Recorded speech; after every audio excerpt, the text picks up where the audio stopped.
Our last formula is Pythagoras' theorem, and it's a special formula which relates to right-angled triangles, and in particular the lengths of the sides of the right-angled triangle. So a right-angled triangle is one that has a right angle in one of the corners. So I'm going to label this triangle. I'm going to call the right-angled corner C and the other corners A and B. So if I do that, notice I've used capital letters there. Then I use the smaller case letters opposite those angles. So little c opposite angle big C. There's little c opposite big C, and the little c refers to the length of the side opposite the angle big C. So the length of the side opposite angle big A is little a, and the length of the side opposite angle big B is little b. Now if I use those symbols in general, so C for the long side opposite the right angle, A and B for the shorter sides, then the formula, Pythagoras' formula is that C squared equals A squared plus B squared. And you can actually show this show this diagrammatically if you draw a square on each side of the triangle. So a square for that side and a square on this side and a square on the long side. Now just remember we had side B was 3 centimetres long, so if we now divide side B into 3 centimetres, remembering that this is a square, so I have, and I can't draw it very neatly, 9 squares on side B. Side A was 4 centimetres, so let's divide that into centimetre squares, and we have in total 16. So let's just write that down, 9 squares there, 16 squares there. And the length of the long side was 5 centimetres, so let's now divide the long side into its 5 centimetres.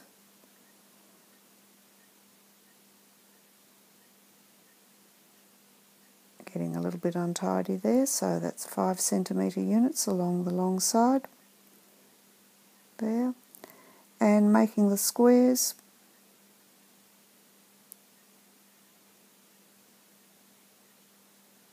And of course 5 times 5, getting a bit untidy, we'll have 25 squares exactly, and Pythagoras' theorem told us that,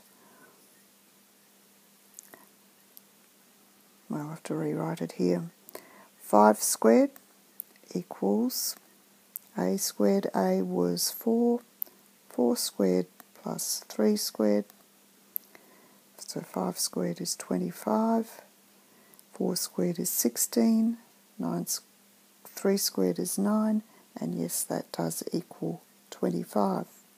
So it's a formula that works. It works in this particular case. It even works if the lengths of the sides of the right-angled triangle are not whole numbers. So can we rearrange this formula to make C the subject of the formula? We already have C squared equals A squared plus B squared, so it should be relatively easy to rearrange. c squared, what are we doing to c? We are squaring it. So to undo square, we've got to take the square root of c squared, and that will give us just c. And of course then we have to take the square root of a squared plus b squared.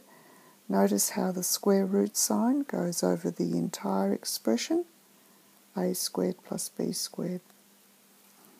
So that is the formula rearranged to make c the subject.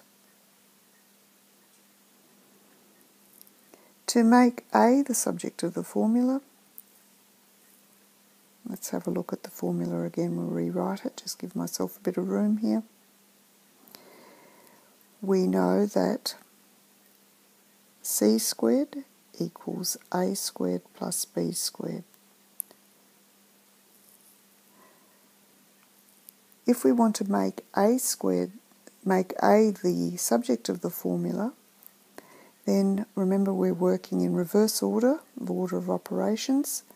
We're adding b squared on the right hand side to a squared, so we'll need to subtract b squared from both sides, and if you do that you'll have c squared minus b squared equals a squared. So rewriting that here, a squared equals c squared minus b squared. So remembering that we were asked to make a the subject of the formula, so that means we need to undo a squared, which is to find the square root of a squared, which is just a, and finding the square root of the right hand side. Notice the square root sign going over the entire expression, c squared minus b squared. So we've done a little bit of rearranging with Pythagoras' formula, or Pythagoras' theorem it's often called, and so now we're going to try using it to find the lengths of unknown sides in these two triangles. So in the first one, we have a right-angled triangle,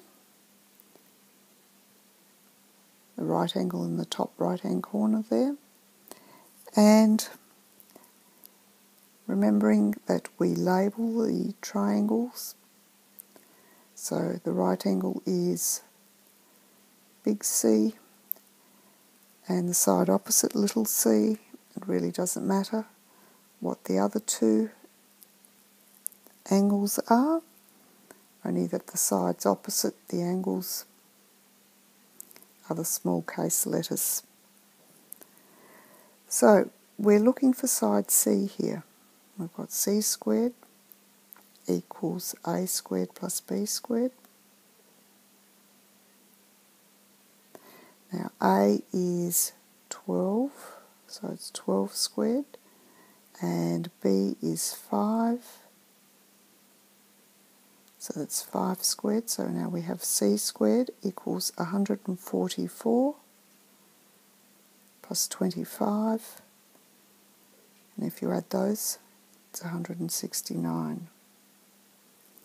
So now to find the length of side C, it's the square root of c squared, which is just c, and that's the square root of 169.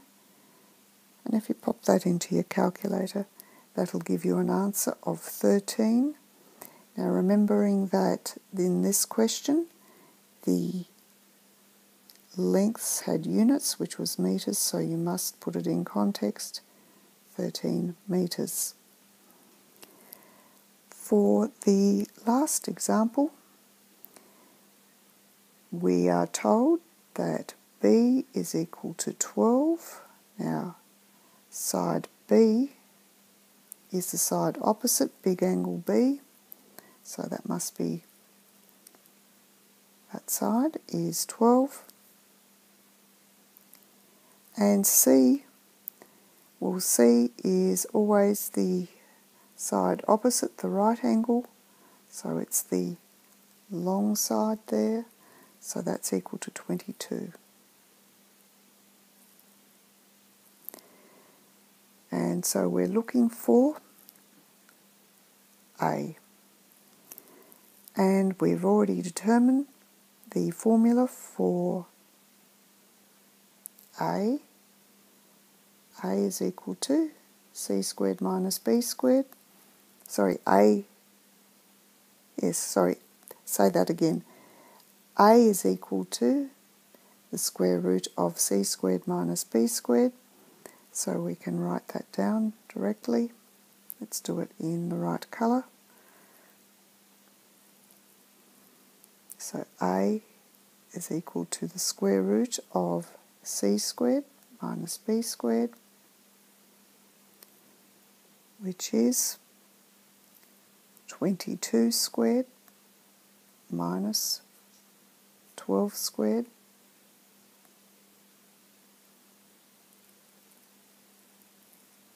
So there's a little bit of working out here. That'll be the square root of 484 minus 144.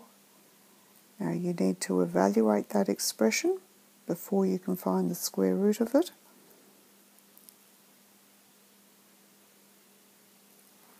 So 484 subtract 144 is 340. And if you put that into your calculator, find the square root of 340 and your answer will be 18.4. Now in this case there are no units for length, so you can just leave it as 18.4. Okay, that is the end of the algebra for TEP023, or at least the end of the algebra topics, and I hope you have a much better understanding of it than you did before you began this unit.